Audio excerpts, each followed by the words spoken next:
Did I pronounce bunyi nun?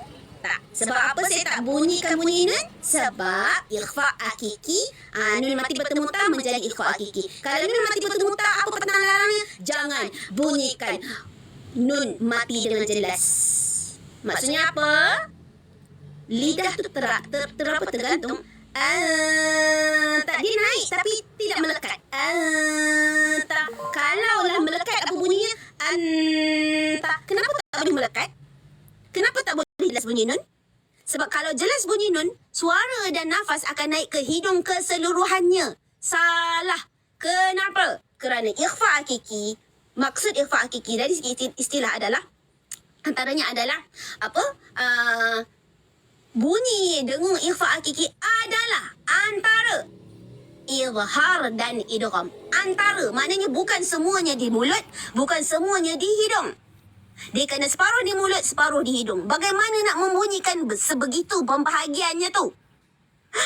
Caranya ialah naikkan lidah tetapi tidak melekat di langit. Tuan-tuan perempuan, buatlah ni. Buat kita uji kaji kat diri sendiri kita. Okey? Kita masuk makmal lah. Makmal. Kita buat. Tak. Yang lidah tak melekat. Lidah tak naik lidah tapi lidah tak melekat. Cuba buatlah ni. Tak. Cuba buat yang melekat, yang salah. Tak. Yang melekat.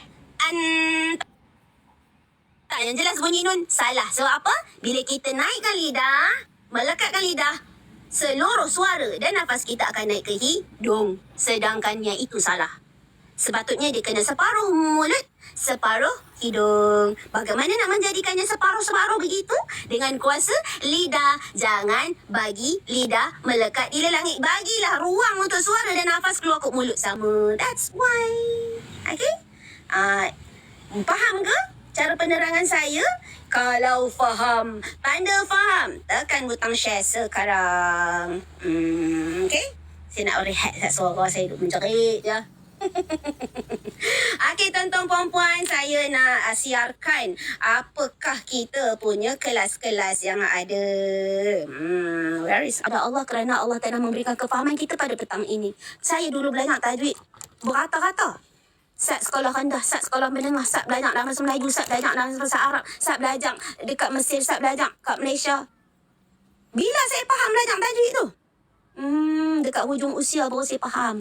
Masa saya nak ajar orang tu, barulah saya sebelum ni saya faham, tapi saya tak faham lagu mana nak menyampaikan ke orang. Bila saya tepat, saya ngajar orang, bila orang baca salah, aku nak terangkan macam mana nak bagi tahu dia salah. Masa tu baru saya tahu bagaimana nak menerangkan dengan tersusun. Jadi, ya Allah, Allah tu maha kaya, Allah tu maha baik.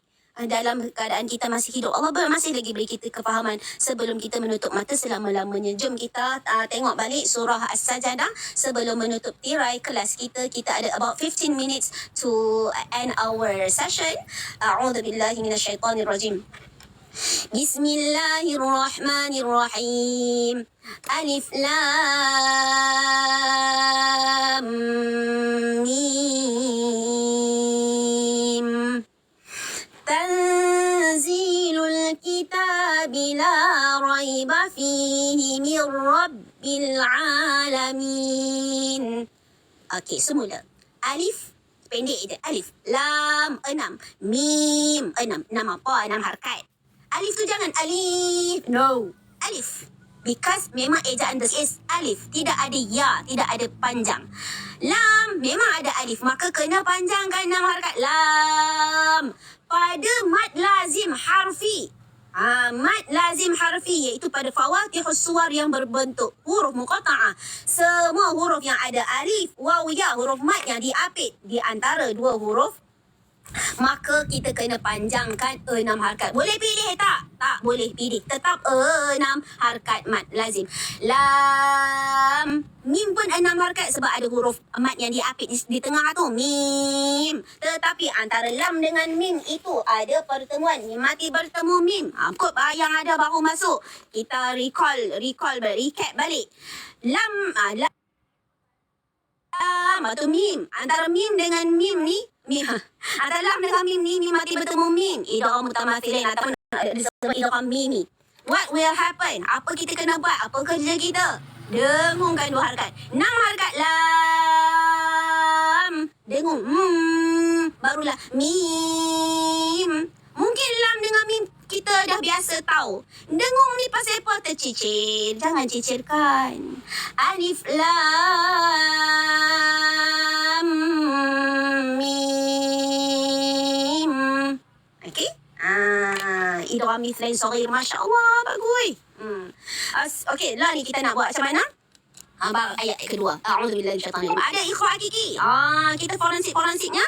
Ikhfa hakiki kita nak buat macam mana? Jangan bunyikan nun mati kan? Maka kita nak buat samar-samarkan bunyi nun mati tu. Kenapa kena samar-samar? Sebab dia ikhfa hakiki. Kenapa dia ikhfa hakiki? Apa yang berlaku kalau ikhfa hakiki pun? Kena sembunyikan bunyi nun mati. Lagu mana nak buat lagu tu? Macam mana nak buat?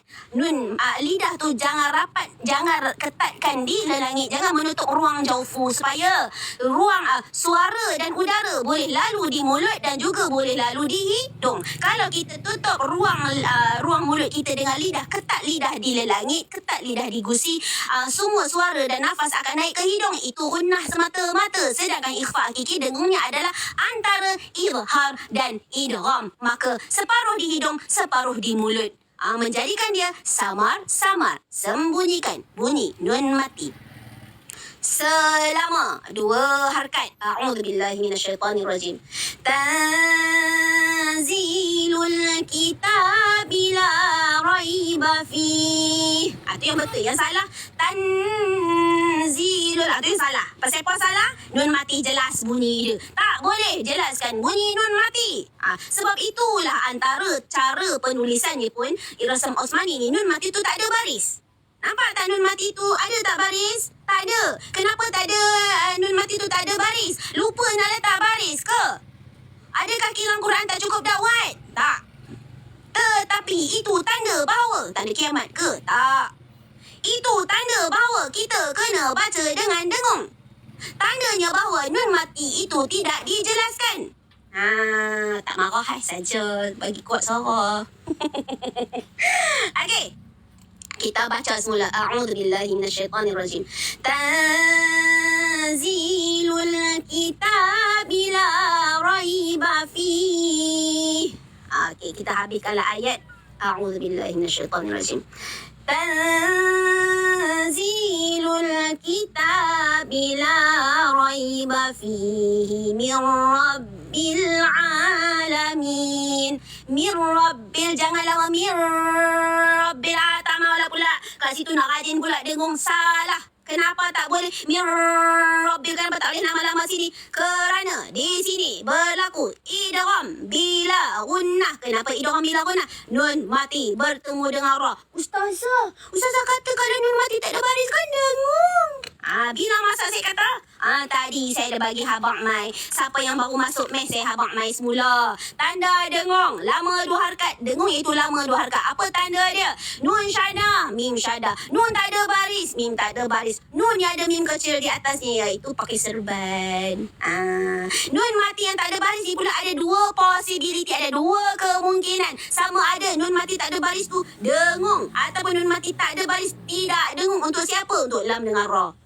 Kenapa kecuali lam dengan ra ni? Kerana idgham bila gunnah. Pasal apa nun mati tu tak ada baris walaupun dia berjumpa dengan lam dengan ra? Kerana bila nun mati bertemu dengan ra, nun mati itu tidak dibunyikan. Tidak dibunyikan pasal apa? Sebab nun mati itu masuk dalam ra. Bila nun mati masuk dalam ra, maka nun itu tidak kedengaran. Tuan-tuan puan-puan biasa tak bancuh air teh? Air teh. Air teh. Tea. Okay, bancuh tea. A cup of tea. Okay, masuk dalam dengung. Okay, bila tuan-tuan puan-puan bancuh teh lah. Teh, okay? Yang ni hatnya bubuh gula punya. Tuan-tuan puan-puan ciduklah gula. Dalam bekah gula, dalam calpa gula tu bubuhlah secancar gula bubuh dalam air teh. Mula-mula tuan-tuan nampak butir-butir gula tu, butir-butiran gula tu. Tuan-tuan pun kacau lah. Bila nak minum, ada nampak tak butiran-butiran gula tu? Tak nampak kan? Ada tak gula dalam tu? Ada. Mana pergi gula?